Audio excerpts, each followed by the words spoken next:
माता दी भक्तजनों, आप सभी को पता है कि पितृपक्ष चल रहा है और पितृपक्ष के दौरान अगर आप गया में जाके दर्शन करते हैं, अपने पितरों को तर्पण देते हैं, वहाँ पर जाकर श्राद्ध आदि करते हैं, तो आपकी एक नहीं 7 पीढ़ियों को मोक्ष प्राप्त होगा।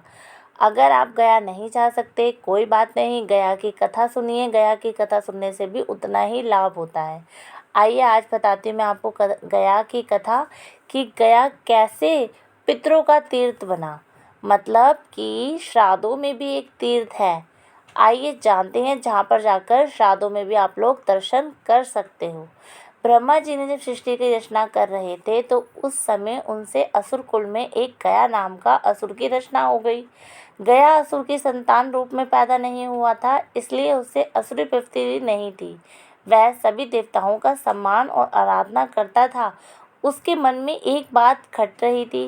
वह सोचता था कि भले ही मेरा स्वभाव संत प्रवृत्ति का हो, लेकिन असुर कुल में पैदा होने के कारण उसे कोई सम्मान नहीं मिल पाएगा। इसलिए क्यों ना वह इतने पुण्य अर्जित कर ले ताकि उसे स्वर्ग की प्राप्ति हो। गया ने कठोर तपस्या करके भगवान विष्णु को प्रसन्न किया और भगवान विष्णु ने गया से वरदान मांगने के लिए कहा। तो गया ने कहा कि प्रभु, आप मेरे शरीर में वास करें, जो मुझे देखे उसके सारे पाप नष्ट हो जाएं और वह पुण्य आत्मा हो जाए और स्वर्ग का स्थान मिले। भगवान श्री हरि से वरदान पाकर गया सुर घूम घूम कर लोगों के सारे पाप दूर करने लगा। जो कोई भी उसे देख लेता, उसके सारे पाप नष्ट हो जाते, उसे स्वर्ग का अधिकारी हो जाता। गयासुर के इस कर्म से यमराज की व्यवस्था गड़बड़ाने लगी। कोई भी घोर पापी गयासुर के दर्शन कर लेता तो उसके सारे पाप नष्ट हो जाते। यमराज उसके कर्मों के अनुसार उसे नर्क भेजने के लिए तैयारी करता, तो वह गयासुर के दर्शन करके स्वर्ग की प्राप्ति हो जाती।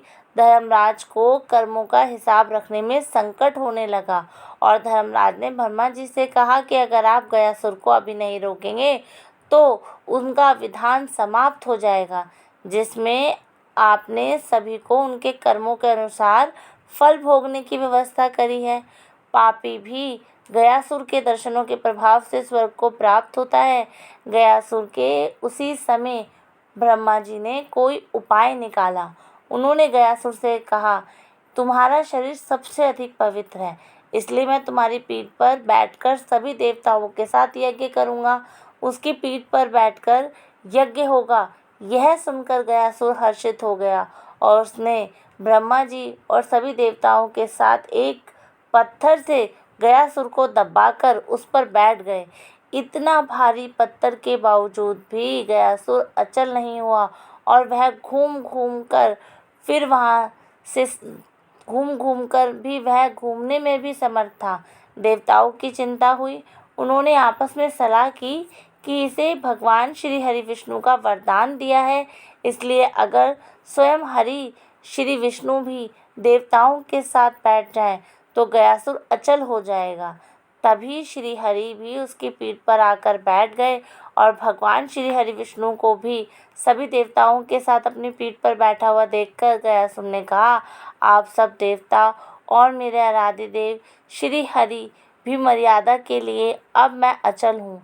सभी जगह घूम घूम कर लोगों के पापों को हरने का कार्य बंद कर देता हूँ, लेकिन मुझे श्री हरि से आशीर्वाद है, इसलिए उनका आशीर्वाद व्यर्थ ना जाए।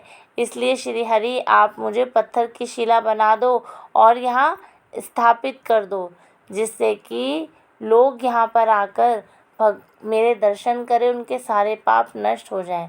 भगवान श्री हरि ने उसके इस भावना से खुश होकर कहा, उन्होंने गयासुर से कहा, अगर तुम्हारी कोई और इच्छा हो तो मुझसे वर मांग लो।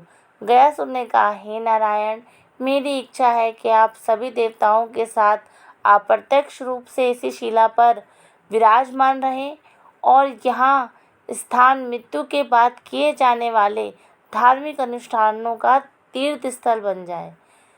भगवान श्री विष्णु ने कहा, गया, तुम धन्य हो, तुमने जीव अवस्था में भी लोगों के कल्याण का वरदान मांगा है और मृत्यु के बाद उनकी आत्माओं के कल्याण का कारण भी। तुम्हारी इस कल्याणकारी भावना से हम